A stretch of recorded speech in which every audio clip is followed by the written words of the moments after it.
Assalamualaikum warahmatullahi wabarakatuh. Perkenalkan, nama saya Nyemas Haslina. Saya pendamping dari Kota Medan.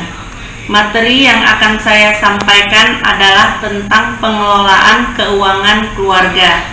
Adapun tujuan dari materi ini adalah agar peserta PKH mampu bagaimana cara membuat pengeluaran seimbang dengan pendapatan. Dengan pemberian materi ini, diharapkan para peserta PKH mampu membedakan antara kebutuhan dengan keinginan, di mana kebutuhan adalah sesuatu yang harus segera dipenuhi, jika tidak maka akan mengganggu kehidupan. Contohnya, makanan, minuman, susu bayi, bayar listrik, dan lain-lain. Sementara keinginan adalah sesuatu yang dapat dikurangi, ditunda, bahkan dihilangkan. Contoh dari keinginan adalah jajan anak, rokok, membeli tas baru, membeli baju baru, dan lain-lain. Sesi ini juga mengajarkan peserta PKH memahami jumlah pendapatan dan pengeluaran, pandai menyusun anggaran, dan dapat mengendalikan pengeluaran. Warahmatullahi wabarakatuh. Puji syukur kita panjatkan kehadirat Allah Subhanahu wa Ta'ala, karena dengan rahmatnya lah kita bisa berkumpul di tempat yang berbahagia ini. Tak lupa selawat dan salam kita sampaikan kepada Nabi Muhammad Sallallahu Alaihi Wasallam. Semoga dengan memperbanyak salawat kita mendapat syafaatnya di hari yaumil kelak.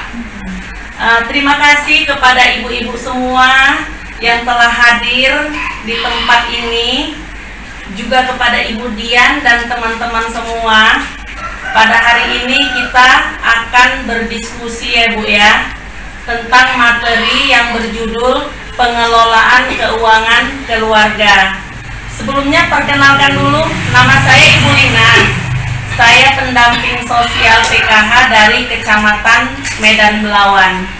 Belum kenal ya Bu ya? Iya.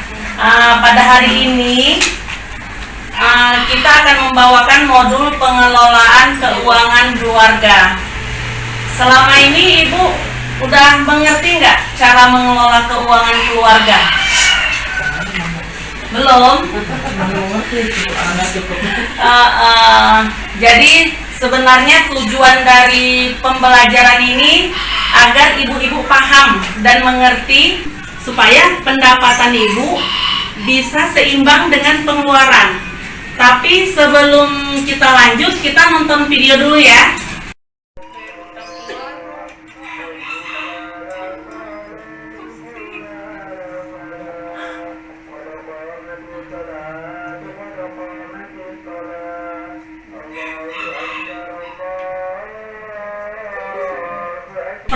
Ada nggak uangnya? Pernah nggak ada nggak? Pernah ada sama sekali. Pernah. Jadi itu kayak mana caranya mengendalikannya? Nggak ada ke sekolah. Jadi nggak sekolah? Iya lah, mana?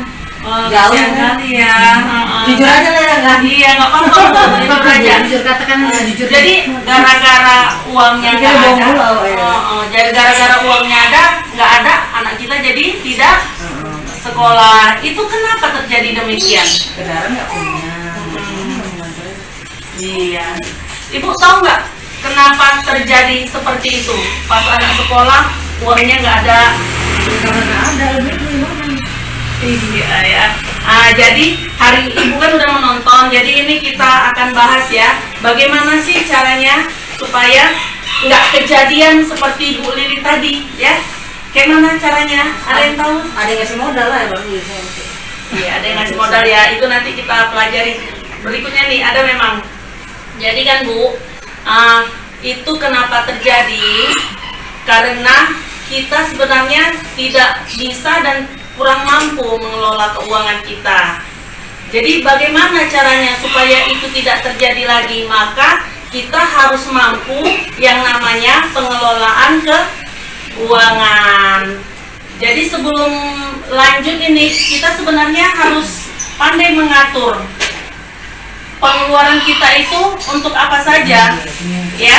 pendapatan kita berapa saja, ya kan Bu? Jadi Ibu harus tahu pendapatan Ibu itu berapa sebenarnya sebulan, ya Bu.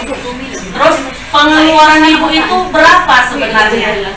Jadi harus tahu Bu. Kalau pendapatan Ibu 3 juta, pengeluaran Ibu 4 juta, ya jadi nombok. Akhirnya apa? Berhutang, iya kan? Nah, supaya dia tidak terjadi demikian, maka harus kita atur. Kalau yang per bulan, siapa di sini gaji suaminya per bulan? Mbak tunjuk tangan. Gak ada. Jadi rata-rata ini bangunan. Ada Oh, kerja, ada enggak? iya, kalau Ibu jualan, berarti tidak ada yang per bulan. Iya, jadi Bu sebenarnya kita harus tahu misalnya per hari ya, per hari pendapatan Ibu misalnya 50.000 nih ya. Rata-rata berapa pendapatannya? Boleh tahu? Orang tuh kalau dapat, kalau nggak dapat, Kalau nggak Kalau dapat, lagi kerja ya di bangunan ada. kalau lagi nggak kerja nganggur Nah, kalau seperti Ibu itu Bu, berarti betul-betul harus diatur. udah diatur kali dia udah Bisa. Udah gini nggak bisa. Udah nggak bisa ya. Nggak bisa kali. Nah. Ini nggak kerja udah gini kali udah. Ya, jadi misalnya lah nih, misalnya pendapatannya satu hari 100 nih kan. Yang kerja nih pas waktu kerja 100 kan. Maka dari situ yang 100 itu harus tahu dulu pengeluaran mana yang perlu betul-betul pengeluaran. Nah, disinilah kita perlunya membedakan antara kebutuhan dan keinginan. Jadi kalau kebutuhan itu, ada yang tahu kalau kebutuhan itu apa? Ya, sayur. Berarti gini Bu ya, disimpulkan bahwa kebutuhan itu adalah sesuatu yang harus segera dipenuhi. Kalau tidak segera dipenuhi, akan mengganggu kehidupan. Contohnya nih ya, beras, ya kan Bu? Beras itu kebutuhan apa enggak? Kalau misalnya Ibu nggak ada beras, apa yang kira-kira terjadi sama Ibu?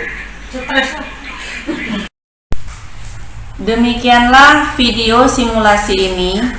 Kesimpulannya, dengan adanya materi pengelolaan keuangan keluarga, diharapkan yang pertama, peserta PKH memahami jumlah pendapatan dan jumlah pengeluaran. Untuk itu, mereka perlu mengetahui pengeluaran yang merupakan kebutuhan dan pengeluaran yang merupakan keinginan. Yang kedua, setelah mengetahui jumlah pengeluaran yang merupakan kebutuhan, perlu disusun anggaran bulanan keluarga, di mana anggaran bulanan keluarga ini perlu didiskusikan bersama anggota keluarga yang lain. Gunanya adalah agar semua anggota keluarga mampu memahami mana pengeluaran yang merupakan prioritas dan harus diutamakan. Dan penyusunan anggaran ini perlu dilakukan dengan disiplin. Kalau tidak, maka perencanaan anggaran kebutuhan yang sudah dibuat maka tidak akan berhasil. Yang ketiga, peserta PKH mampu memahami cara pengendalian anggaran. Cara pengendalian anggaran ini ada dua sistem. Yang pertama, sistem amplop.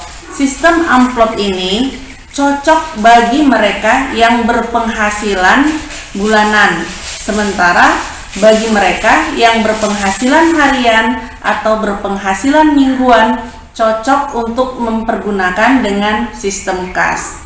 Demikianlah kesimpulan yang dapat saya sampaikan agar kita semua dapat mempraktekkan di rumah apa yang telah dipelajari, sehingga untuk kedepannya keuangan keluarga kita lebih bisa dikendalikan dan dapat bermanfaat bagi kita semua.